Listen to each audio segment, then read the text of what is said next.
Hi friends, ఎలా ఉన్నారు? బాగున్నారా? మేమైతే బాగున్నాం. మీరు కూడా బాగున్నారని అనుకుంటున్నాను. ఇప్పుడు నేను చెప్పేది ఏంటంటే gulab jam recipe. Instant gulab jam packet తీసుకున్నాను. ఎన్టీఆర్ గులాబ్ జామ్ ప్యాకెటు. ఇప్పుడు నేను అది 75 గ్రామ్స్, ఒక కప్పు మెజర్మెంట్స్ ఎందుకు తీసుకుంటున్నానంటే మనం షుగర్ సరిపడా ఎంత తీసుకోవాలా అనే అందాజు కోసం ఈ కప్పు తీసుకున్నాను. మీరు కావాలంటే స్మాల్ కప్పు, మీ ఇష్టం ఎన్ని కప్స్ తీసుకుంటే అంత షుగర్ వేసుకోవచ్చు. ఇప్పుడు నేనైతే వన్ కప్ తీసుకుంటున్నాను.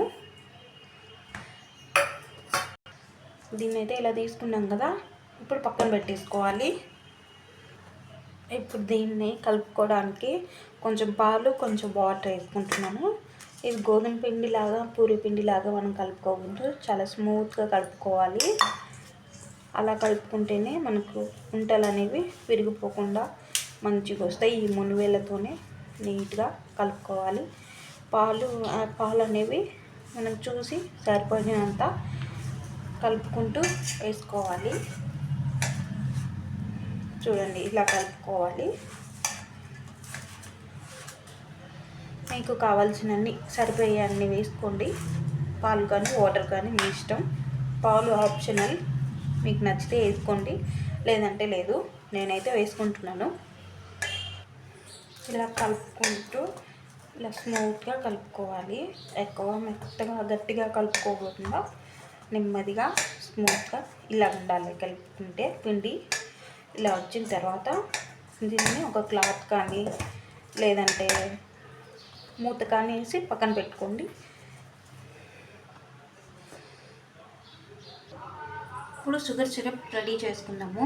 ఇందుకోసం నేను 1.5 కప్పు షుగర్ తీసుకుంటున్నాను. ఎందుకంటే 1 కప్పు గులాబ్ జామ్ పౌడర్ తీసుకున్నాను కాబట్టి 1.5 కప్పు షుగర్ తీసుకున్నాను.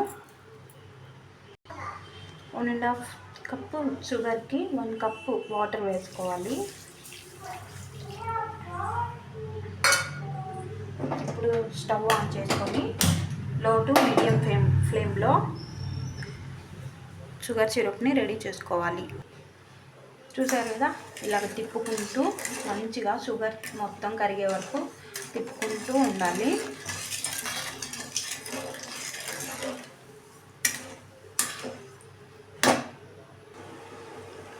షుగర్ సిరప్ ఇలా మరుగుతున్నప్పుడు ఇందులోకి 4-5 దంచి వేసుకున్న యాలకులు వేసుకోండి.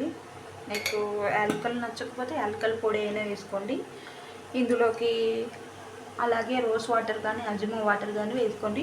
కానీ నాకు ఆ ఫ్లేవర్స్ నచ్చవు, అందుకే ఓన్లీ యాలకులు వేసుకున్నాను. చక్కెర సిరప్ గడ్డ కట్టకుండా కొంచెం నిమ్మరసం వేసుకోండి, సరిపోతుంది.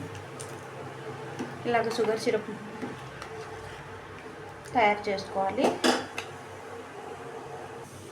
ఇలాగ షుగర్ సిరప్ మరుగుతున్నప్పుడు ఇలా పట్టుకొని ఇట్లా చూస్తే జిగురుగా అనిపించాలి. అంతవరకు మరిగించుకోండి, లేదంటే చక్కెర సిరప్ గడ్డ కట్టిపోతుంది. పాకం రావాల్సిన అవసరం లేదు, ఓన్లీ ఇలాగ పట్టుకుంటే జిగురుగా అనిపించాలి, అంతే. అలాగ వచ్చిందంటే షుగర్ సిరప్ రెడీ అయినట్లు. చూడండి, నాకైతే ఇంకా రాలేదు.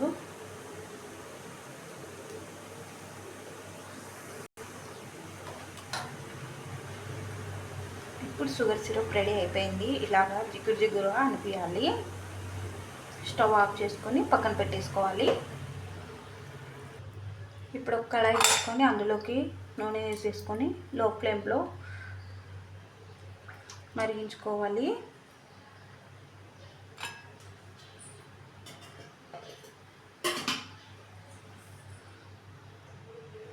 గులాబ్ జామ్ పిండి మనం పక్కన పెట్టుకున్నది తీసుకొని పిండిని ఇలాగ గట్టిగా ఒత్తుకుంటూ ఇలాగ అరిచేతిలో వేసుకొని ఇలాగ ఒత్తుకుంటూ ఉంటలు చేసుకోవాలి.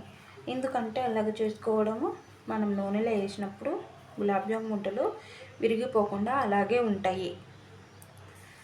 అందుకోసము ఇలాగ ప్రతి దానిని ఇలాగ ఒత్తుకుంటూ చేసుకోవాలి. అన్ని వంటలను ఇలాగే చేసుకొని పక్కన పెట్టుకోవాలి. ఇలాగా అన్ని వంటలు చేసుకొని పక్కన పెట్టేసుకోవాలి.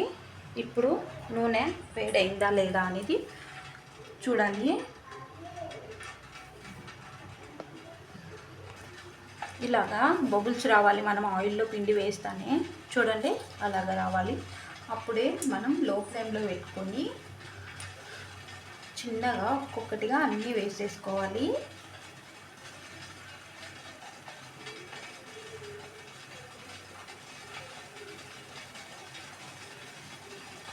ఆయిల్ ఎక్కువ హీట్ అయిపోయినా తొందరగా ఎర్రగా అయిపోతాయి, లోపల పిండి ఉడకదు.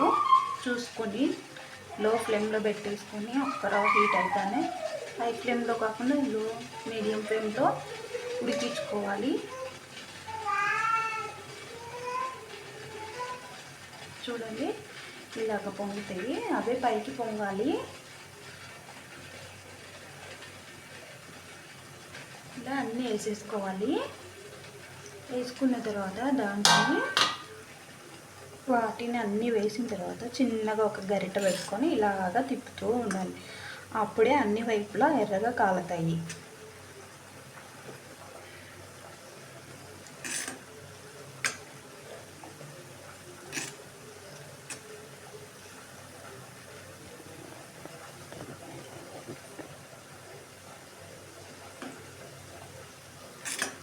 ఇలాగా మంచిగా గోల్డెన్ కలర్ వచ్చే వరకు వేపుకోవాలి. మనం హై ఫ్లేమ్లో పెట్టినామంటే మంట తొందరగా ఎర్రగా అయిపోతాయి. అప్పుడు మనకు లోపల పిండి ఉడకదు. ఎప్పటికైనా గులాబ్ జాములు హై ఫ్లేమ్లలో ఉడికించుకోవాలి. అప్పుడే లోపల పిండి ఉడుకుతుంది, మంచిగా తయారవుతాయి. మనం షుగర్ సిరప్లో వేసినప్పుడు కూడా అవి విరిగిపోకుండా టేస్ట్గా ఉంటాయి.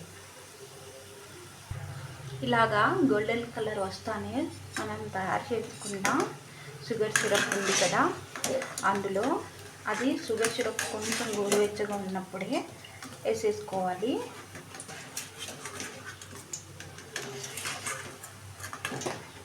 చూడండి ఇలాగ గోల్డెన్ కలర్ రావాలి. ఇలాగ వచ్చినాయి అంటే మంచిగా లోపల ఉడికిపోయినట్లే అర్థం. ఇవి మనం వేట్ చేసుకున్నాం కదా, ఆ షుగర్ సిరప్లో వేసేసుకోవాలి.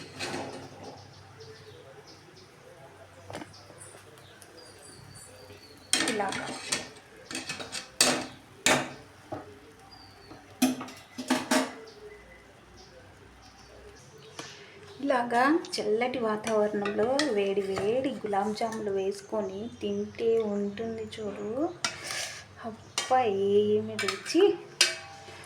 అదిపోలే. మీకు కూడా కావాలా? అయితే వెంటనే కామెంట్ చేయండి.